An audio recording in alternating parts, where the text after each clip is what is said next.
Hello,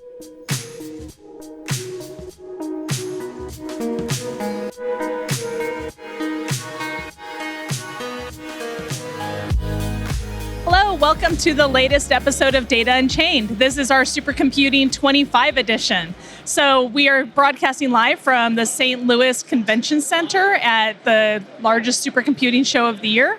And this week we're focusing on not just high performance, but also data access and data use.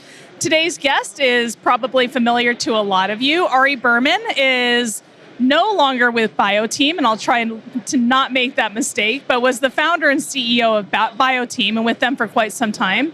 Recently joined Starfish. So Ari, welcome to the show. Thanks. It's good to be back. Yes. We did this a few years ago. I know, but now we have to talk about something a little bit different. Yes, we do. So Ari, tell us about your background first, and then a little bit about Starfish. Okay, great. Yeah. My whole background has always been about bringing science and technology closer together. So my background is both science and technology. I'm a PhD in molecular biology and trained as a neuroscientist. Did 15 years of laboratory research in brain diseases and 5 years of purely computational research, trying to bring those different areas together. And at the same time, I've been designing, building, and operating HPC systems for science for about 30 years. And so my whole goal has always been to bring technology as a supporting player to make science go faster, to make the world a better place, essentially. So you're one of those unicorns that knows the science for real and can run a supercomputer. So that's a very unique skill set. I used to be able to.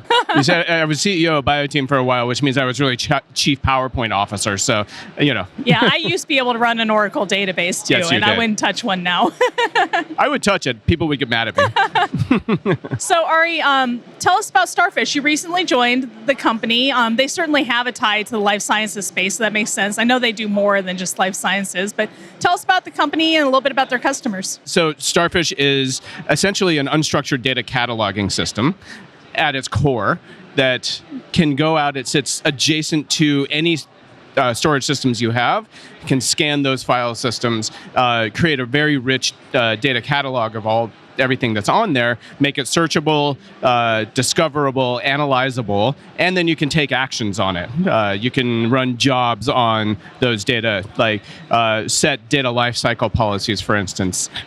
If you have to retain certain data, but it's fine to be off in like deep archive somewhere, you can set that up on certain rules, and you can do rich metadata tagging with it, and you can also have it kick off jobs in places. People use it to calculate the cost of storage per file, things like that, and help with chargebacks and showbacks for end users, and then just to really optimize how things work. And there's some user space activities too. You can set up zones for particular areas like projects or particular directories that give the end users some power to tag their data that can take action on. So it's a pretty powerful system. So this morning you were on a panel with the guest I just recorded with William Baird from Garden Health. Yeah. What were you guys covering on that panel?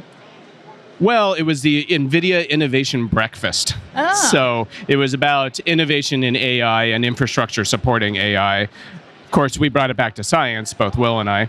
And Glenn Lockwood from VAST was also on. We really were talking about, at some point, HPC actually needs to become a service more than just a cluster sitting there, and abstraction away from the end users so that they don't have to care what they're running on, it just runs. This has been something we've been talking about for a long time, but the canonical HPC nerds are like, no, we've got a thing, it's got to be the thing.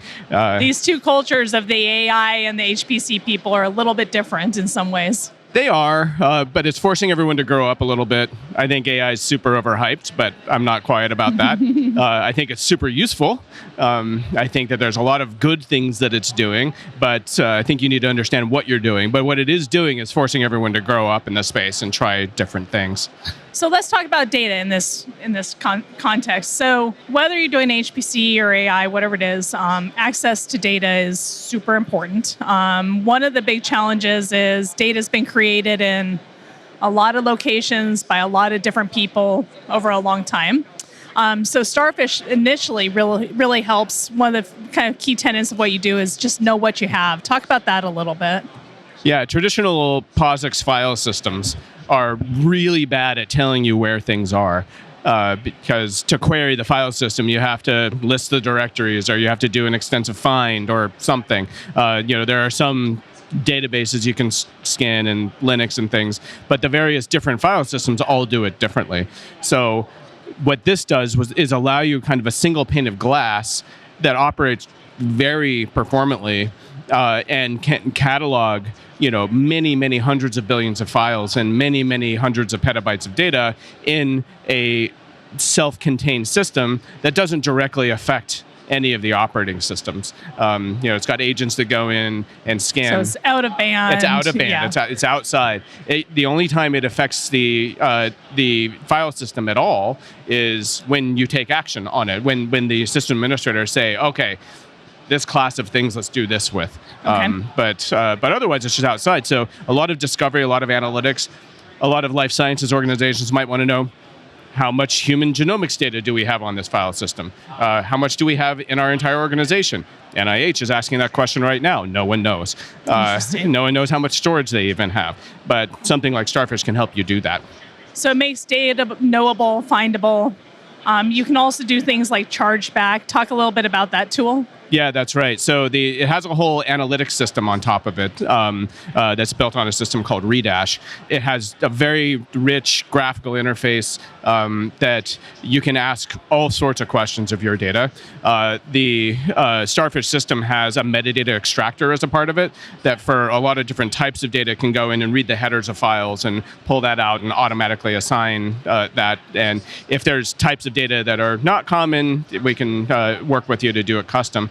But one of the cool things about it is that you can say, okay, this is how much the file system costs to build. Here's how much it costs to run. And then the system can automatically abstract how much it costs per gigabyte, per day, per month, per whatever, for X number of things. Then you can go to your bad actors in the organization and say, you're costing the organization $3 million a year because you don't delete stuff. Let's delete stuff. And so there's you can do shameback, you can do chargeback. Shameback, that's the term I've not heard, but makes a lot of sense. It makes a lot of sense, yeah. Good data citizenship is hard to mold in environments where everyone thinks, the storage is free. So when you think about that, decisions about data and how it's going to be used, in a lot of cases, in HPC, for example, people kind of held on to the data. They wanted to kind of keep it on their machine and their home directory. But there's a world where we need to share it. We have too much. We have to manage it better. How do you kind of get involved in the space of, is it user-driven decisions? Can administrators make decisions there? Is it a little bit of both? I have some strong opinions on this, which should surprise you. You tend to have strong opinions. I'm not quiet. So I think, in the past, at least in life sciences, I'm going to go with life sciences. Life sciences, maybe the worst data citizens on the planet, I would say. They really are just like, I just got to do my stuff project, and get it out. my research. Exactly. Just hang on to it and get my science done. No one can see it because someone else is going to steal my idea. Write the paper, get published. All of that. Yeah. And then I know this outdated thing that I have to keep the data for 9 years, and that's not even true anymore. But so the issue really is that up until now, system administrators, storage administrators, have been forced to do the data management for the scientists without any context of what the scientists are doing. They're just like, you have a lot of data. You cannot have a lot of data. Go delete stuff. Right. And with no prior knowledge of what they're trying to do. What it is that's in there. Right. Exactly. Which says that is implicitly the wrong way to do things. The system administrator shouldn't have to do this. If you are a scientist that's generating data, you must manage your own data, which means you can't just be like, oh, it's over there, I don't have to worry about it. You need to understand what it is. You need to record it. You need to have some idea of the quality of your data. Just don't just save everything because you think it's free. You have to do something with it. So you have to manage your data. And most end users, at least in life sciences, they don't really think about that. They're like, oh, I've saved it, keeping it forever because we hoard everything. Right. And then there's kind of the other end of the trajectory where you can make automation, where Yes. maybe those scientists gets to keep everything, but automatically it gets into some cheaper storage, or automatically someone else can find, like, oh my gosh, this file has the data that's going to help me on my project. Correct. And so there's some things there on data sharing and data movement by putting them into global systems. Having global file systems can be really helpful. Oh, super helpful. How do you think about the benefit of that? So I think you just had Will from Gardent on here, Yes. and they're kind of piloting this generalized single namespace idea precisely for this reason. Large global organizations struggle with data being produced all over the world, and needing to take advantage of the value of those data in an actionable way for those organizations. Gardent, how many cancer diagnostics can we do? Can we help people stay alive longer? Do we have those types of things? And other pharma companies are, how do we get stuff into our drug development pipeline? How do we get diagnostics working? Those sorts of things. And then for research organizations, it's the same thing. How do we discover? And it turns out that one of the fundamental tenets of science is collaboration, which means that assembling data from lots of different places and analyzing it in a single context is very, very powerful.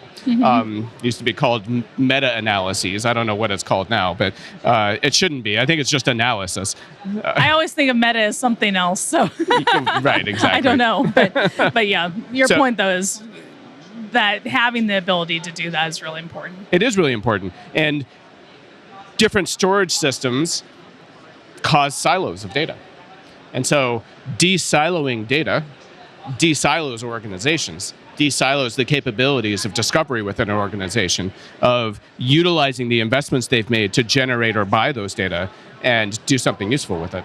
And that's certainly part of, I'm here as the Data Unchained host, but I do represent Hammerspace, as we all know. And that's where some of the synergies and partnership come from, is our global data platform and global file system hooking into your catalog and making everything have the ability to read, write, be shareable, move it to some compute when you need it, have the performance you need when you need it, or the low-cost storage when you need it. Kind of the two fit really nicely together. Absolutely. I think our missions are the same. I think people mistake us for competitors. We're not.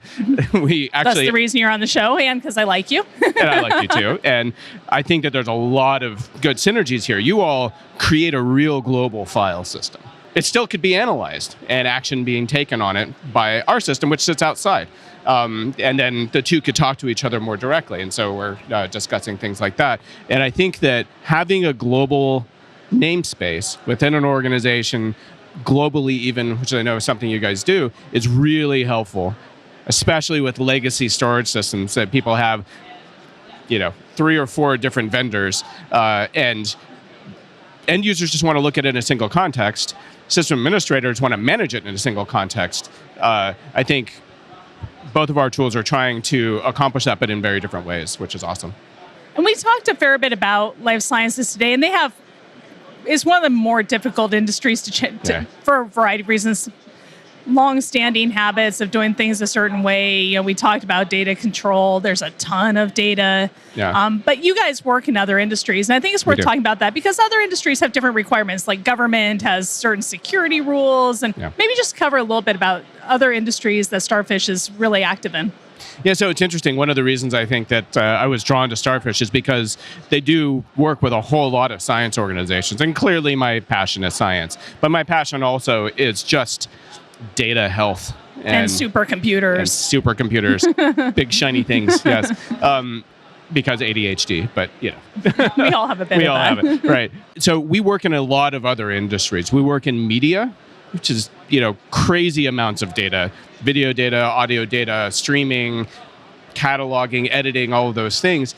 That's not an easy thing to do. They have a much smaller number of formats, and they're way more aligned as far as data structures than, say, life sciences, which is the Wild West in a lot of ways.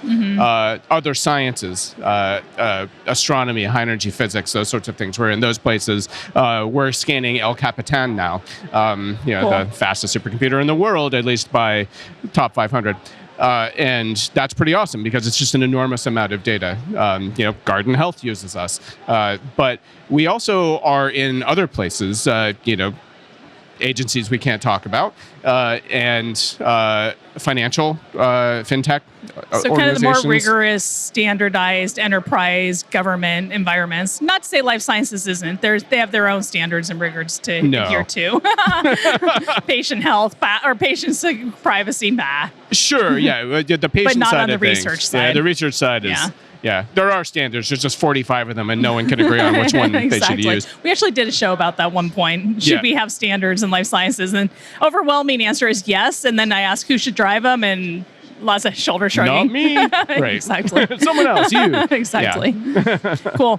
So thank you for joining the show. I know it's very busy, and you're new to the team over there at Starfish. Almost said bio team again, but I'm not going to do that. That's all right. To learn more about Starfish, the website, is it starfish.com or starfishstorage.com? Starfishstorage.com. We have, if you're interested about integrations with Hammerspace, we have some joint solution briefs and whatnot. I'm sure that on their website they have some about other workflows and whatnot. We do. And certainly, I'm sure Ari would love to hear from you all. Connect with him on LinkedIn and send him a message of why you want to talk with us. Yeah, we'd love to talk to you, and can't wait to work more with you in this context. Thank you. Thanks for joining the show. Thanks for having me. This is fun.